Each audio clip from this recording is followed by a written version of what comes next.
Hi, it's Catherine. Welcome back to the Sugar Freedom Kitchen. I'm going live today because I wanted to do a video about leptin and interactions of different hormones that change as we lose weight.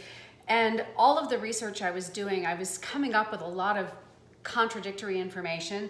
So I decided I'm going to share what I found with you, and then I'm going to go back, do some more research, and see if I can get clear about what's actually going on with leptin. First thing I want to share though, strange carnivore results.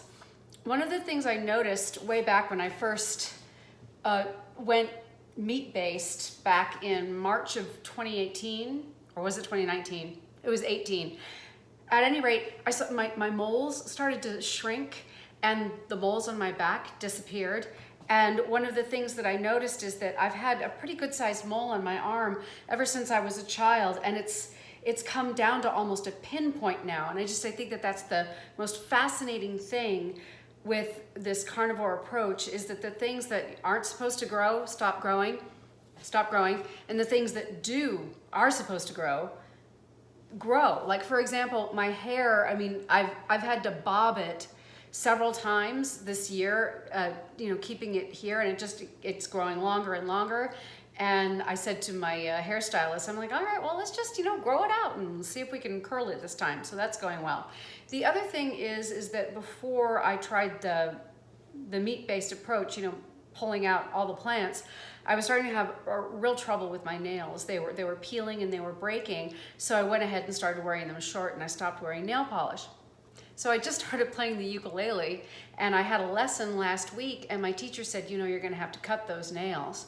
And I'm like, I haven't had to cut my nails in years. So these are natural nails, I never polish them, and I'm having to cut them back. One of the things that I don't really understand is I was keto for a number of years. I went keto in 2008, and I noticed that my hair got fine and silky, but it got a little bit thinner and it didn't grow as fast. One of the things I don't really understand is why, now that I'm meat-based and more carnivore and almost no plants at all, why in the world would that make my hair and my nails grow faster but make moles on my back and on my arms shrink?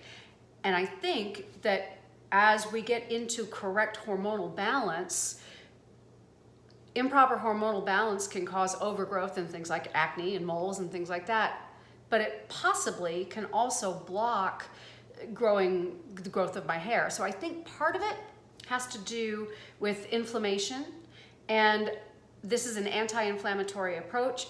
Ketogenic nutritional approach is also anti-inflammatory, but it may be that pulling out the plants, maybe I wasn't responding well to some of the spinach and all the cauliflower and all the broccoli I was eating and all the roasted Brussels sprouts. Boy, could I go to town on those. Perhaps that's what's balancing everything out. So moles disappearing. I mean, that's weird. Years ago, probably 15 years ago, I had to have a mole frozen off of my back. Sorry, I know that's probably kind of gross. And now they're like gone. So I need to do some research on why that might be. Another thing is my Australian Shepherd. Come here. Oh, here's both of them. So here's Dimitri. Go here, Dimitri. Yes, my wiggle butts. Hello, fluff butts. There they are. And there's Natasha. Yeah, she likes to talk. So as you can see, Dimitri's a black dog. I was coming out of my bathroom in the dark, night before last, and Dimitri was laying in front of the bathroom door waiting for me. Yeah, he's black, so I couldn't see him. I stepped on him, and oh my gosh, did I roll my ankle, right? And I used to have real trouble with sprained ankles, and roll an ankle, in pain for a week, swollen, have to wrap the ankle, just terrible. So I rolled my ankle, and it did not hardly swell at all. Just a tiny bit of soreness. I put some magnesium oil on it. My husband's like, do you want to take some Advil? And I'm like, no, I think I'm okay. I get up the next day and I put my feet together and I say to my husband, okay, which ankle did I roll? And he's like, that one. And it wasn't that one, it was the other one. It wasn't swollen at all. There's just a barely tiny bit of soreness, maybe like the soreness you would get from, a weightlifting session. But I think I know why that is. On my last video, we talked about AGEs, advanced glycation end products, and how they prevent proper tendon slippage. And I'm thinking, oh my gosh, I rolled that ankle, but because I'm not consuming sugar and I'm essentially not consuming glucose of almost any kind, what's happening is my ligaments are the healthiest they've ever been, and I can actually roll an ankle and literally get up the next day and not even be swollen. And there was one more. So it's the moles, there was the ankle, and then of course the growth of the hair and nails to leptin. Back when I originally wrote Sugar Freedom, I was involved in a group of health and fitness professionals who were creating programs. And we were in affiliate programs and helping each other out. And we would all meet together and talk about the different ways that we could help people and the books and the programs that we wanted to write. And I wrote Sugar Freedom.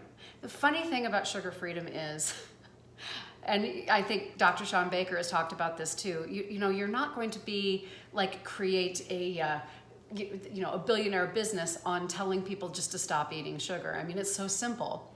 I mean, the basis of Sugar Freedom is don't eat sugar, grains, vegetable or seed oils.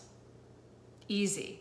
And if you don't tolerate, whatever vegetables you don't tolerate or whatever fruits you don't tolerate, if they make you overeat or they make you bloat or they give you joint pain, don't eat those either. And there it is. I mean, there it is in a nutshell. And I remember when I first released it, it was $27. Now it's $9. If you want to get it, basically, if you do get it, you'll hear my story and you'll see all of my food lists and you'll see the actual foods that I ate in order to overcome obesity and keep the weight off. At any rate, I was in a group with other fitness professionals, and two of them had written diets that basically managed leptin in order to help people lose the weight that they wanted and keep it off. The theory was, and the science was, is that as we lose weight, obese people actually have higher leptin levels, interestingly enough, which makes us think that we have poor leptin sensitivity, so those high leptin levels, but we're not responding. Oh, by the way, what does leptin do? Okay. When leptin rises, it decreases appetite and the hormonal cascade to get the body to go ahead and release weight and release fat.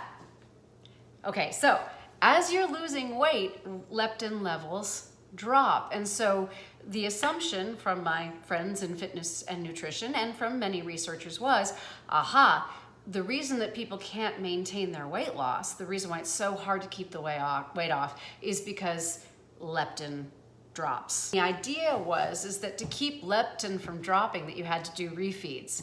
Do you remember about 5 years ago, doing a weekly refeed was really popular? You might do a low carbohydrate diet during the week and lift your weights, but once a week you would have a refeed. In order to do that, what did they call it? A leptin reset diet? Well, I tried that and it was an absolute disaster for me because I'm a sugar addict. So I would try to do my leptin reset and I'd end up binging. So that didn't work. But what I was trying to figure out is why in the world did it, because it seemed to work for them, because they had never been overweight, let alone obese, but it wasn't working for me. So one of the things is that I did find an Italian study that was a year-long ketogenic study studying people who were on a ketogenic diet because they had drug-resistant epilepsy. And what's really fascinating about this study, and of course when I do a more normal video as opposed to this live stream, basically just talking about what I'm looking at right now, all of these folks were normal weight. There were 30 children and 5 adults that they studied for a year. And what was fascinating is that on the ketogenic diet, their leptin and their ghrelin levels didn't change. Their insulin dropped, their circulating insulin, but their ghrelin and their leptin didn't change. And what's really cool about that is what that says to me is that the ketogenic nutritional approach, especially when you're doing it for epilepsy, it's not going to mess with those hormonal levels. It did drop the insulin, which I suspect was a very good thing for them. They were dealing with the epilepsy, not diabetes type 1 or type 2, but that it stayed the same. And I'm like, well, wait a minute, of course it would stay the same. They weren't losing any weight. They were isocaloric. They weren't trying to lose weight. They were trying to manage seizures.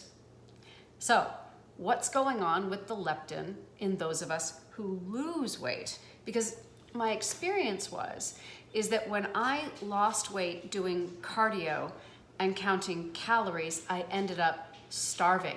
So I suspect that what was happening is that leptin was dropping, ghrelin was rising, and all I wanted to do was eat everything in sight. Not on a ketogenic nutritional approach, and certainly not on carnivore, because carnivore by its very nature, you're eating animal foods, it's going to be ketogenic. Actually, I got up this morning and tested my blood ketones and they were 0.3, so more than a trace, but not really high. My theory is I must just be using them up. Speaking of using them up, I want to share a study, maintenance on a ketogenic diet, voluntary exercise adiposity, that would be fat, and neuroendocrine effects. Of course, it's in mice. But one of the cool things about this study, here, let me read the abstract to you. Adherence to low carbohydrate ketogenic diets has been associated with greater weight loss in the short term than low fat calorie restricted diets. However, consumption of KDs, ketogenic diets, may result in decreased voluntary exercise and thus render long-term weight loss and maintenance of weight loss difficult. But this was in rats. But guess what the good news is that they had the exercise group where there was a exercise wheel available and the control group where there wasn't an exercise wheel. And guess what, folks? The ketogenic diet, the ketogenic nutritional approach did not reduce voluntary exercise.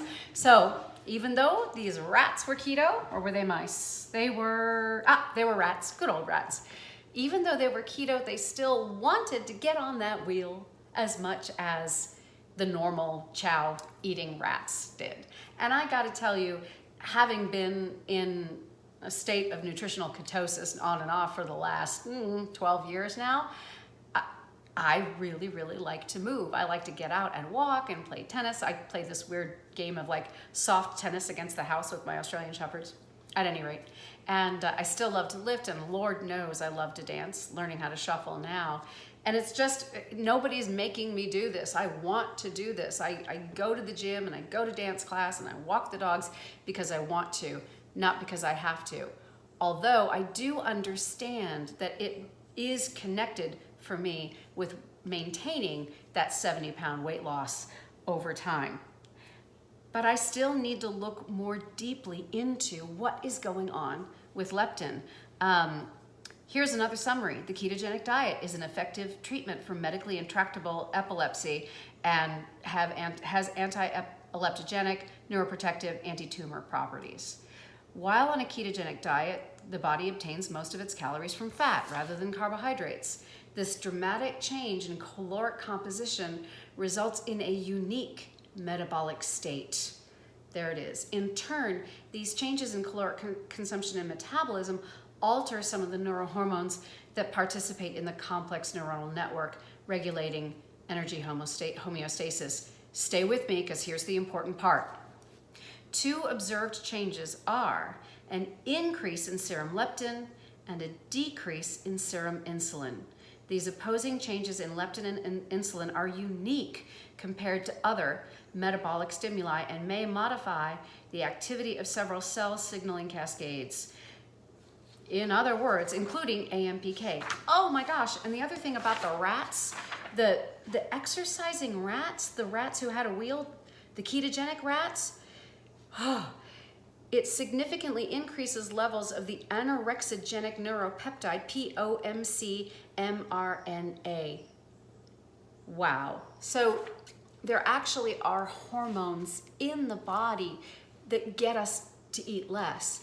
And these ketogenic rats who had a wheel available to them, a wheel that they used by choice, and I think that's really important, what you actually saw were increases in the anorexigenic neuropeptide, POMC mRNA. And certainly that word, the A word, we're talking about that it has that kind of effect. Heaven knows we don't want anybody to go diving into that terrible disease, which is one of the deadliest of mental disorders. So things took a very serious turn here.